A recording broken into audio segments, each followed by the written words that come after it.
In this section, we will cover the specific elements of a resume. The basic structure of your resume should more or less follow either of these two models. For inexperienced job seekers, I would say from top to bottom of your resume, it should look as follows: contact information, education, experience, then additional.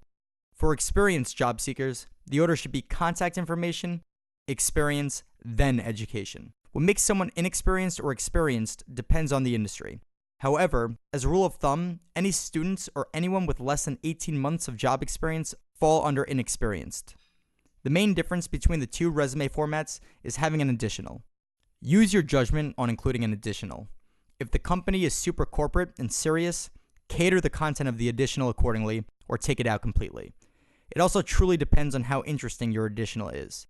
If you can speak 10 languages, keep it in there.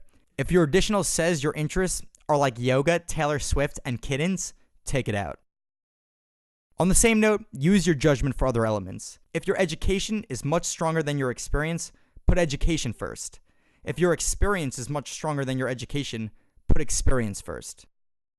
For housekeeping purposes, contact information should contain your full name, phone number that you can actually be reached at, because someone might call, physical address, and an email address. Make sure it is a professional looking email. It doesn't need to be johndoe@johndoecorp.com. It can be as simple as johndoe@gmail.com. Just don't make it doglover@hotmail.com. It is unprofessional and a mistake you don't need to make. Education should look as follows: the name of your school, your degree type, graduation date or expected graduation date, major, GPA, extracurricular involvement, and if necessary, related coursework. For GPA, at the most, only go as far as 2 decimal spaces. No one needs to know you have a 3.77445. A 3.77 will suffice. If your GPA is below par, you can omit it. The rule of thumb is if it's below a 3.0, you don't include it. However, certain degrees have lower standards. For example, engineers typically have a low GPA due to the difficulty of their coursework, as opposed to a liberal arts student. Furthermore, certain industries only hire with 3.5s or above, so use your judgment on that. Involvements include clubs, leadership positions, scholarships, and special programs. For your involvements, you should phrase as position title, organization title. So if you are a member of the business club, write member, business club. If you are elected, selected, or awarded something, make sure to include that. So if you are a selected member of the business club, write selected member, business club. These small differences highlight your achievements that other candidates won't take the time to include. For formatting, don't use periods in this section. Keep it simple, easy to read bullet points. Condense your time at university as much as possible, only showing direct value you can bring. All in all, this shouldn't be too complicated. If you dropped out of school, there are workarounds which I will discuss later in the course.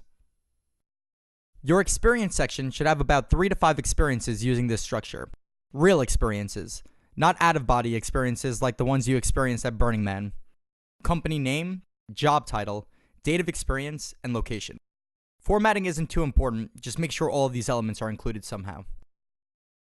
In this example, you can see that this person worked for Washington Real Estate Advisors as a capital markets analyst in Seattle, Washington during the summer of 2014.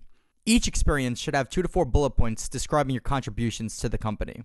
For inexperienced hires, you can include clubs or organizations under experience as well.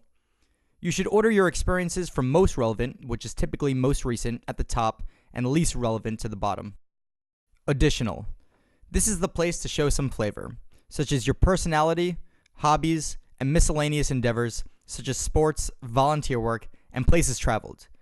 If you have something truly intriguing about you, include it here, such as can solve a Rubik's Cube in 45 seconds. Also, use this space as an opportunity to lead a good interview topic, such as trips or unique accomplishments.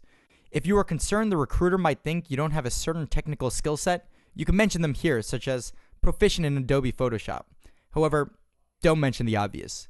If you are applying to be a financial analyst, don't write proficient in Microsoft Excel. It's assumed. Don't say proficient in Microsoft Word. If you didn't know how to use Microsoft Word, you probably wouldn't be able to make a resume. Additional might not apply to you. However, to recap, make this a place where you can further show your value while adding your personal flavor.